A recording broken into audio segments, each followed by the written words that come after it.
CS grand adventure theme park தான் போயிருந்தோம். பாப்பா வந்து ரொம்ப நாள் கேட்டே இருந்தது ஜிப்லைன் போகணும்னு. காரியமங்கலம் டூ திப்பம்பட்டி ரோடு ஒரு 10 கிலோமீட்டருக்குள்ளே வந்து இருக்கு இந்த தீம் பார்க். என்ட்ரன்ஸ் ஃபீஸ் வந்து ஒருத்தருக்கு 550 ஆகுது. லஞ்ச் வேணும்னா நம்ம அதுக்கு தனியா மணி பே பண்ணணும். வெஜ், நான்வெஜ் 2மே இருக்கு. நாங்க லஞ்சுக்கு சேர்த்து தான் பே பண்ணோம். உள்ள வந்தோனே வெல்கம் ட்ரிங்க்கா மோர் குடுக்குறாங்க. இது சம்மர் சீசன்றதுனால. இன்டோர் கேம்ஸ், அவுட்டோர் கேம்ஸ் 2மே இருக்கு. நெறைய ஃபன் ஆக்டிவிட்டி இருக்கு. ஃபர்ஸ்ட் அட்வென்ச்சர் ரைடு தான் பண்ணாங்க. ஷாய் வந்து பயப்பட மாட்டான்.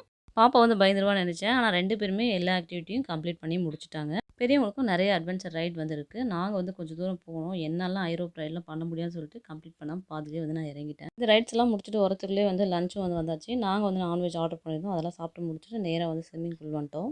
1 ஹவருக்கு மேலே இங்கே நல்லா என்ஜாய் பண்ணியிருந்தாங்க. இத முடிச்சுட்டு பார்த்தீங்கன்னா, ப்ளே ஏரியாவுக்கு வந்துட்டாங்க. கிட்ஸுக்காகவே இருக்கு. இங்க குட்டியா ஒரு அட்வென்ச்சர் ரைடு இருக்கு. ஜம்பிங், அதுக்கப்புறம் ஸ்லைடு இருக்கு. ஊஞ்சலும் இருக்கு. 2 பேருமே ஜம்பிங் ரொம்ப பிடிக்கும். ஜம்பிங்ல தான் ரொம்ப நேரம் விளையாடிட்டு இருந்தாங்க. பாப்பா வந்து அட்வென்ச்சர் ரைடே முடிச்சிடுச்சு. கிட்ஸ் வந்து நல்லா என்ஜாய் பண்ணுவாங்க இங்க. டைமிங் பார்த்தீங்கன்னா, மார்னிங் 10 டூ ஈவினிங் 5 வரைக்கும். ஈவினிங் ஸ்நாக்ஸ் குடுத்தாங்க. அத சாப்பிட்டு முடிச்சு கிளம்பிட்டோம்.